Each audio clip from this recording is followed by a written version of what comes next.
Hey everyone, welcome back. So we're in this video, we're going to talk about naming organisms based on their carbon and their energy source. We're then going to move on and talk about enzymes and different reactions that are associated with the enzymes. And then we'll get into major metabolic pathways like aerobic cellular respiration. So when I talk about organisms based or naming organisms based on their ability to utilize carbon, we're looking at carbon as either an inorganic source like carbon dioxide or carbon that is already an organic. So autotrophic organisms can take inorganic carbon like carbon dioxide and produce organic carbon to use, whereas heterotrophs have to use already produced and fixed organic compounds.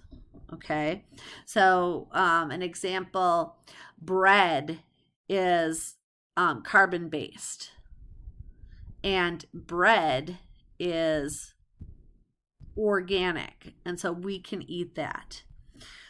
Plants take carbon dioxide, which is inorganic, and they can then make carbohydrates out of that inorganic material.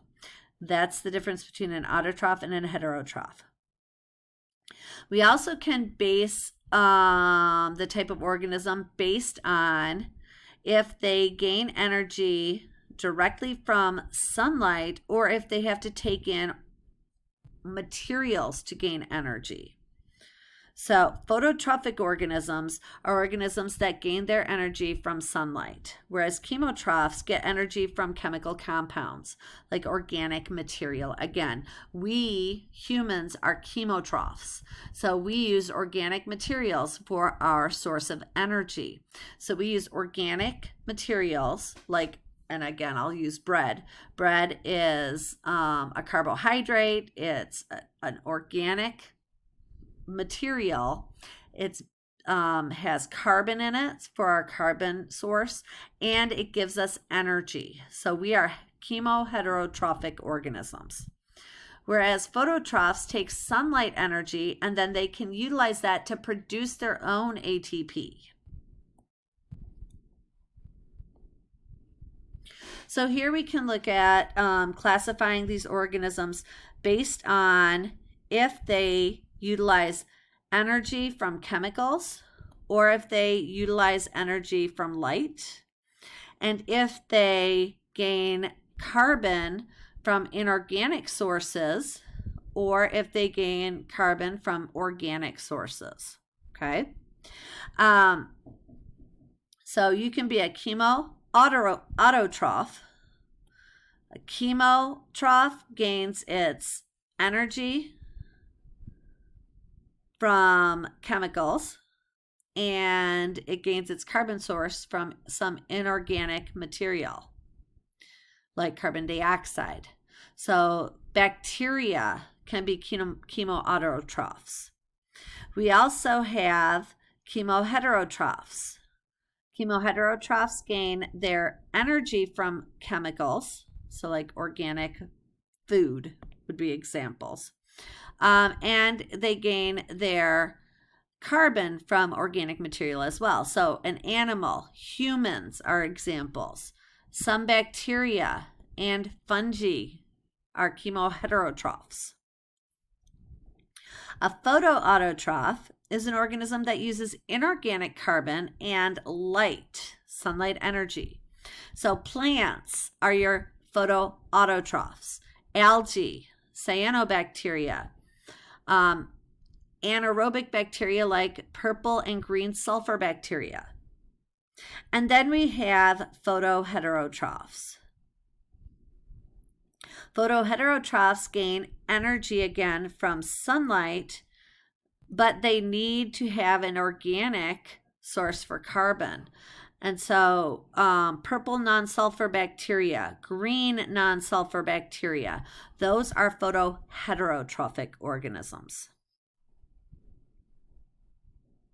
which you learned about in chapter 4. So pretty cool, right? So now let's talk about the terms. And so this is more of a definition period now. We're going to get into some defining terms so that you can understand metabolic pathways better. So the first term we talk about is oxidation and reduction. First two terms, I should say. So oxidation is the loss of electrons and hydrogen. So in chemistry, you learned about oxidation as the loss of electrons, and then we add in the loss of hydrogen when we are dealing with living organisms. So the term oxidation is not just loss of electrons, it's also hydrogen ions. Reduction then is the gain of electrons and hydrogen ions. And so if you remember, one way to remember this is Leo the lion, L-E-O. Loss of electrons is oxidation.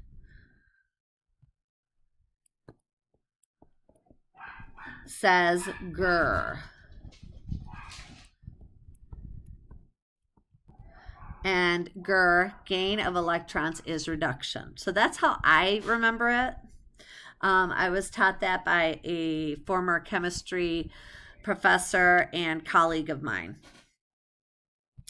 So an oxidation then is the loss of electrons and hydrogen ions.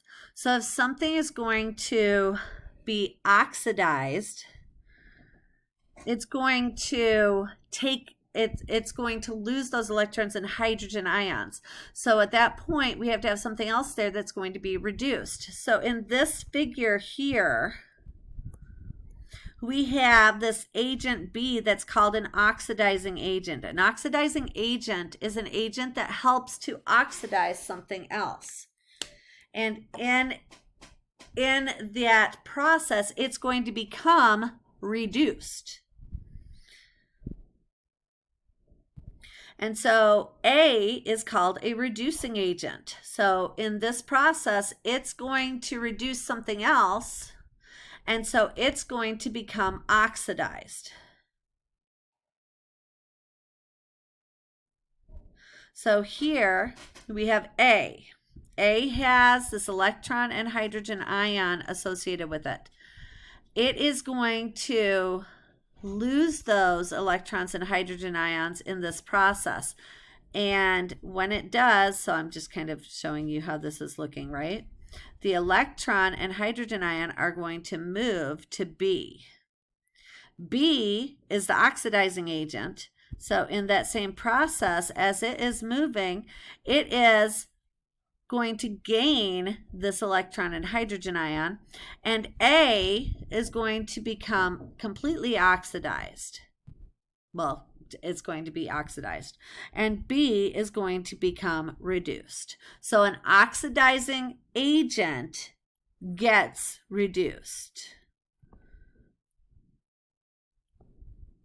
A reducing agent gets oxidized.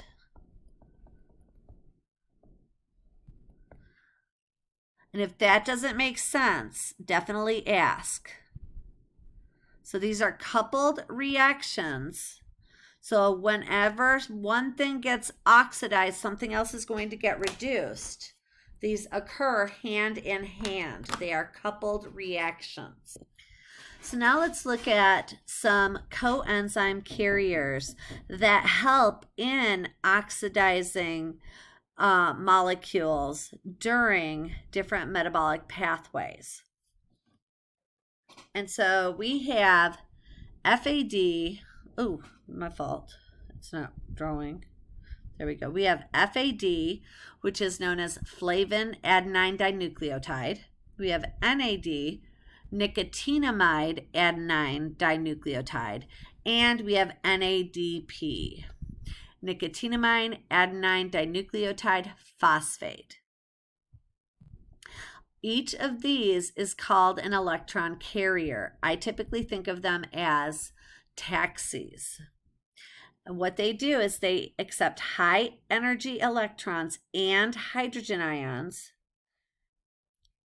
and then they bring those electrons and hydrogen ions to an electron transport chain,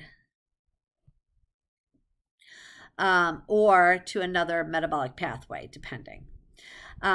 ATP, adenosine triphosphate, is the energy currency that the cells use. And so these molecules up here carry high energy electrons. Down here, we're looking at ATP, which carries the energy that our cells use. So we have a lot of energy going on here. ATP stores chemical energy in the bond between the second and third phosphate. And when we break that bond, that energy is released and available to do work for the cell. If we add that phosphate back in to the ADP, adenosine diphosphate, we're going to build up ATP again, which is that high energy molecule. So I'm going to end this video here, and we'll get our next video talking about enzymes. And then we'll get into those different metabolic pathways. So bye.